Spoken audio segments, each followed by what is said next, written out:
ಕೋಟೆನಾಡಿನಲ್ಲಿ ಗಣಿಧಣಿಯ operation ಕಮಲ.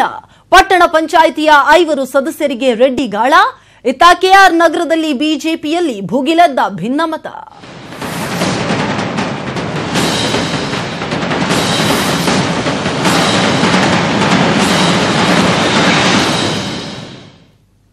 ಮೈಸೂರಿನ K R ನಗರ ಬಿಜೆಪಿಯಲ್ಲಿ ಭಿನ್ನಮತ ಭುಗಿಲೆದ್ದಿರೋ ಬಗ್ಗೆ ಬ್ರೇಕಿಂಗ್ ನ್ಯೂಸ್ ಇದೆ, ನೋಡೋಣ.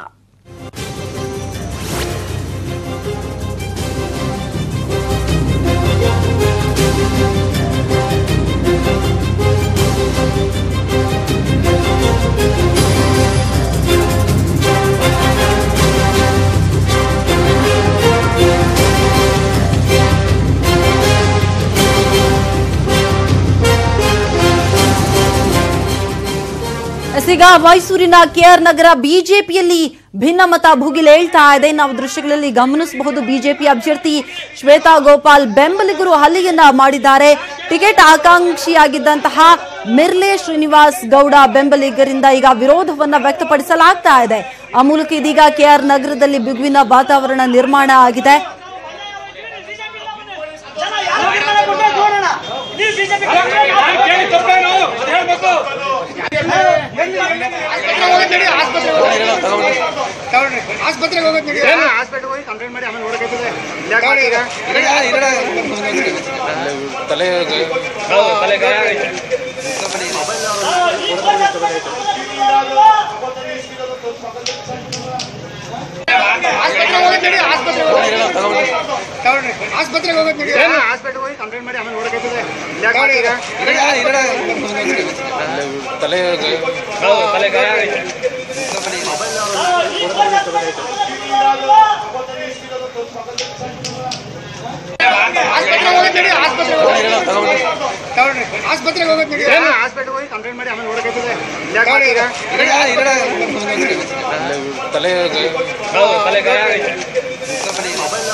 ಇದೇ ವಿಚಾರಕ್ಕೆ ಸಂಬಂಧಪಟ್ಟ ಹಾಗೆ ಮಾತನಾಡಲು ಟಿಕೆಟ್ ವಂಚಿತರಾಗಿರುವ ಮಿರ್ಲೆ ಶ್ರೀನಿವಾಸ್ ಗೌಡ ದೂರವಾಣಿ ಸಂಪರ್ಕದಲ್ಲಿದ್ದಾರೆ. ಮಿರ್ಲೆ ಶ್ರೀನಿವಾಸ್ ಗೌಡ ಅವರೇ, ನಮಸ್ತೆ. ನಾವು ಗಮನಿಸ್ತಾ ಇದೀವಿ, ಗಲಾಟೆ ಯಾಕಾಯ್ತು ಅಂತ. ಮೇಡಮ್, ಅದು ಬಿಜೆಪಿ ದೆಹಲಿಯಿಂದ ಸತೀಶ್ ಉಪಾಧ್ಯಾಯ ಅಂತ ಬಂದಿದ್ರು ಎಂಪಿಯವರು. ತಮಿಳುನಾಡಿನಿಂದ ರಾಘವನ್ ಅಂತ ಬಂದಿದ್ರು. ಬಿಜೆಪಿ ಪ್ರಮುಖ ಸಭೆ ಇತ್ತು. ಆ ಸಭೆಯಲ್ಲಿ ಅಧ್ಯಕ್ಷನ ಕೂರಿಸೋ ವಿಚಾರದಲ್ಲಿ ಅಧ್ಯಕ್ಷನ ಇನ್ನೂ ಬಂದಿರಲಿಲ್ಲ. ಸಭೆ ಪ್ರಾರಂಭಕ್ಕೆ ಅದು ಸಣ್ಣ ಪುಟ್ಟ ಜನಗಳ ಪಕ್ಷದ ಸಹಾಯವಾಗ್ತಕ್ಕಂಥದ್ದು ಅಂತ ದೊಡ್ಡದೇನಿಲ್ಲ. ಟಿವಿಲಿ ಪತ್ರಿಕೆ ಬರುವಂತ ನ್ಯೂಸ್ ಅಲ್ಲ. ಖಂಡಿತವಾಗಿ ಅದಂತ ನ್ಯೂಸ್ ಎಲ್ಲ ಏನೋ ಸಣ್ಣ ಪುಟ್ಟ ನಮ್ಮ ಕಾರ್ಯಕರ್ತರು ದಿನಾಂಕ ಏನಿಲ್ಲ ಅಂತದೇನಿಲ್ಲ, ಅದಕ್ಕೆ ಹೋಗ್ತಾ ಇದೀವಿ. ಈಗ ಸಣ್ಣ ಪುಟ್ಟ ಗೊಂದಲದಲ್ಲಿ ನಾವು ನೋಡ್ತಿದೀವಲ್ಲ, ಸಿ.ವಿ. ಗುಡಿ ಜಗದೀಶ್ ಅವರ ತಲೆಗೆ ಪೆಟ್ಟಾಗಿ ರಕ್ತಸ್ರಾವ ಆಗ್ತಿರೋದು. ಮತ್ತು ಅಲ್ಲಿ ಮಾಮೂಲಿ ಸ್ವಲ್ಪ ತಾಗಿರ್ತಕ್ಕಂಥ ಅಷ್ಟು ಹೊಡೆದಿರುವಂತದಲ್ಲ, ಅದು ಖಂಡಿತ ಆಗ್ತದೆ ಇಲ್ಲ. ಅದು ಏನಾಗಿರೋದು? ಅದು ಗೊಂದಲಲ್ಲಿ ಗಲಾಟೆ ಪಳ್ಳಾಟ ಪಳ್ಳಾಟದಲ್ಲಿ ಸುಮ್ಮ ಅಂತದೇನಿಲ್ಲ. ಸುಮ್ಮನೆ ಉಗುರಿನ ಟಚ್ ಆಗಿರ್ತಕ್ಕಂಥದ್ದು ಬ್ಯಾಂಡೇಜ್ ಕಾಣಿಸ್ತಾ ಇರುತ್ತೆ.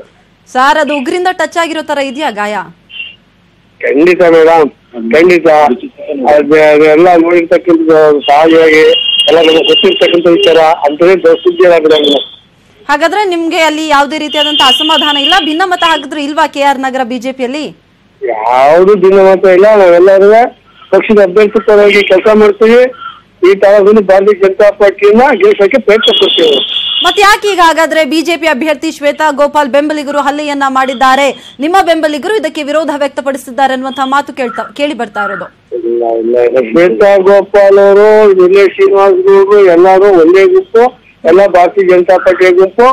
ಯಾರೋ ಕೆಲವರು ಪಕ್ಷೇತರ ಅಭ್ಯರ್ಥಿಯಾಗಿ ಸ್ಪರ್ಧೆ ಮಾಡಿದರೆ ಆಕಾಂಕ್ಷಿಗಳು ಆ ಪಕ್ಷೇತರ ಸ್ಪರ್ಧೆ ಮಾಡಬೇಕಂತ ಕೆಲವು ಬೆಂಬಲಗಳು ಈ ಗಲಾಟೆಗೆ ಕಾರಣ ಆಗಿದ್ದಾರೆ.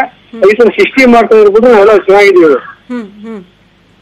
ಹಾಗಾದ್ರೆ ಗಲಾಟೆಯಲ್ಲಿ ಸಿ.ವಿ. ಗುಡಿ ಜಗದೀಶ್ ಅವರ ಮೇಲೆ ಹಲ್ಲೆ ಮಾಡಿರೋದು ಯಾರು? ಯಾಕಂತ ಹೇಳಿದ್ರೆ ನೀವು ಉಗುರಿನಿಂದ ತಾಗಿದೆ ಅಂತ ಆದ್ರೂ ಹೇಳಬಹುದು, ಆದ್ರೆ ನಾವು ಗಮನಿಸ್ತಾ ಇದ್ವಿ ಅವರಿಗೆ ತಲೆಗೆ ಗಾಯ ಆಗದಿ ರಕ್ತ ಕೂಡ ಹರಿತಾ ಇದೆ ಅಲ್ಲಿ. ಖಂಡಿತ ಹಲ್ಲೆ ಮಾಡ್ತಕ್ಕಂಥ ಪ್ರಮೇಯ ಇಲ್ಲ ನಮ್ಮ ಭಾರತೀಯ ಜನತಾ ಪಾರ್ಟಿಲಿ. ಯಾರು ಹಲ್ಲೆ ಮಾಡಿಲ್ಲ, ಎಂತಿಲ್ಲ. ನಾವು ಅದು ಚೆನ್ನಾಗಿದ್ದೀವಿ. ಸಣ್ಣ ಪುಟ್ಟ ಗೊಂದಲ. ಈಗ ಅವರನ್ನು ಹಾಸ್ಪಿಟಲ್ಗೆ ಅಡ್ಮಿಟ್ ಮಾಡಲಾಗಿದೆ ಅನ್ನುವಂತಹ ಮಾಹಿತಿ ಇದೆ, ನಿಜನಾ? ಅದು ಗೊತ್ತಿಲ್ಲ ಮೇಡಮ್, ಈಗ ನೋಡ್ಬೇಕು ನಾವು, ಗೊತ್ತಿಲ್ಲ. ನೀವು ಸ್ಥಳದಲ್ಲಿ ಇರ್ಲಿಲ್ವಾ ಈಗ ಸರ್? ಗೊತ್ತಾಗ್ತಾ ಇದೆ. ಈ ಗಲಾಟೆ ಆಗ್ಬೇಕಾದ್ರೆ ನೀವು ಸ್ಥಳದಲ್ಲಿ ಇರ್ಲಿಲ್ವಾ ಅಂತ? ಮೇಡಮ್, ನೀವು ಈ ಗಲಾಟೆ ಆಗ್ಬೇಕಾದ್ರೆ ಸ್ಥಳದಲ್ಲಿ ನೀವು ಇರ್ಲಿಲ್ವಾ ಅಲ್ಲಿ? ನಾವು ವೇದಿಕೆ ಮೇಲೆ ನಾವು ವೇದಿಕೆ ಕೂತಿದ್ದೇವೆ, ಜಿಲ್ಲಾ ಉಪಾಧ್ಯಕ್ಷರು ವೇದಿಕೆ ಕೂತಿದ್ದೆ. ನಾನೇ ಅಲ್ಲಿ ತರದಂತದ್ದು ಗಲಾಟೆ ಅಂತ ಇಲ್ಲ, ಸ್ವಾಮಿ ಕೂತ್ಕೊಳ್ಳೋ ಮಾತ್ರ ಹೇಳಿದೆ ನಾನು. ಆ ಸಂದರ್ಭ ಕಾರ್ಯಕರ್ತರು ವಾದ ವಾದವಾಗಿದ್ದು ಶಾಲೆ ಇರ್ತಕ್ಕಂಥದ್ದು ಅನ್ಯಾಯ ಮಾಡ್ತಕ್ಕಂಥ ಘಟನೆ ಏನಿದೆ. ಹಾಗಾದ್ರೆ ಸಣ್ಣ ಪುಟ್ಟ ಗೊಂದಲ ಏನಕ್ಕೆ ಬಂತು? ನಾವು ಗಮನಿಸ್ತಾ ಇದ್ವಿ, ಮಾತಿನ ಚಕಮಕಿ ಕೂಡ ನಡೀತಾ ಇದೆ ಎರಡು ಬಣಗಳಲ್ಲಿ. ಈ ಗೊಂದಲ ಯಾಕೆ ಕ್ರಿಯೇಟ್ ಆಯ್ತು ಅಂತ? ಈಗ ಅಭ್ಯರ್ಥಿ ಆಕಾಂಕ್ಷಿಗಳು ಜಾಸ್ತಿ ಇದ್ದಾಗ ಪಕ್ಷದ ಅಧಿಕೃತ ಅಭ್ಯರ್ಥಿ ಅನೌನ್ಸ್ ಮಾಡಿ ಎಲ್ಲರೂ ಒಂದಾಗಬೇಕು. ಪಕ್ಷೇತರವಾಗಿ ಸ್ಪರ್ಧೆ ಮಾಡ್ತಕ್ಕಂಥ ಅರ್ಜಿ ಹಾಕಿರ್ತಕ್ಕಂಥ ವ್ಯಕ್ತಿ ಕೆಲವು ಬೆಂಬಲಿಗಳು ಸದರು ಭಾಗವಹಿಸಿದ್ರು.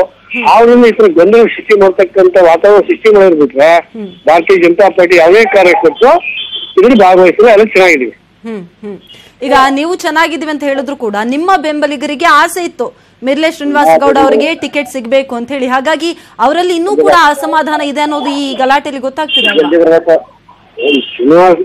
ಶ್ರೀನಿವಾಸ್ ಗೌಡ್ರಿಗೆ ಆಸೆ ಇತ್ತು, ಆಕಾಂಕ್ಷಿ ಪ್ರಬಲವಾಗಿ ಕಾರ್ಯಕರ್ತರ ಬೆಂಬಲ ಇತ್ತು, ನಿಜ. ಹಾಗಂತ ರಾಜ್ಯದ ಹೈಕಮಾಂಡ್ ಏನು ತೀರ್ಮಾನ ತಗೊಂಡು ವರಿಷ್ಠರು ಅದಕ್ಕೆ ಬಗ್ಗೆ ಕೆಲಸ ಮಾಡ್ಬೇಕು ಅಂತ ನಾವೆಲ್ಲ ತೀರ್ಮಾನ ತಗೊಂಡೆ. ವರಿಷ್ಠರು ಬಂದಿರ್ತಕ್ಕಂಥದ್ದು ಅದ್ರ ಬಗ್ಗೆ ಮಾಹಿತಿನ ಕೊಡ್ತಾ ಇದ್ರು. ಆ ಸಮಯದಲ್ಲಿ ಯಾರೋ ಪಕ್ಷೇತರ ಅಭ್ಯರ್ಥಿ ಕೆಲವು ಬೆಂಬಲಿಗರು ಬಂದು ಇಷ್ಟು ಗಲಭೆ ಉಂಟು ಮಾಡಿ ನಮ್ಮೇ ಕೂರಿಸುವಂತ ಕೆಲಸ ಮಾಡಿದ್ರು ಅಷ್ಟೇ. ಆದ್ರೆ ಹಾಗಾದ್ರೆ ಈಗ ನಿಮ್ಮ ಬೆಂಬಲಿಗರು ಕೂಡ ಶ್ವೇತಾ ಗೋಪಾಲ್ ಅವರಿಗೇನೆ ಸಂಪೂರ್ಣವಾಗಿ ಸಪೋರ್ಟ್ ಮಾಡ್ತಾರೆ ಅಂತ? ಹೌದೌದು, ಖಂಡಿತವಾಗಿ ನಾವೇ ಜವಾಬ್ದಾರಿ ತಗೊಂಡು ಕೆಲಸವನ್ನ ಮಾಡ್ತಕ್ಕಂಥ ಕೆಲಸವನ್ನ ಇವತ್ತಿನಷ್ಟು ಪ್ರಾರಂಭ ಮಾಡಿದ್ವಿ. ಇಂತಹ ಗಲಾಟೆಗಳು ಮುಂದುವರಿಯೋದಿಲ್ಲ ಹಾಗಾದ್ರೆ? ಇಲ್ಲ, ಖಂಡಿತ ಇಲ್ಲ, ಖಂಡಿತ. ಈ ಗಲಾಟೆ ಆದ್ಮೇಲೆ ನೀವು ಎಲ್ಲರ ಜೊತೆಗೆ ಮಾತನಾಡಿದ್ರ? ಯಾರೆಲ್ಲ ಗಲಾಟೆ ಮಾಡಿದ್ರು ಅವ್ರ ಜೊತೆಗೆ ಸಮಾಧಾನ ಮಾಡುವಂತ ಕೆಲಸವನ್ನ ಮಾಡಿದ್ರಾ?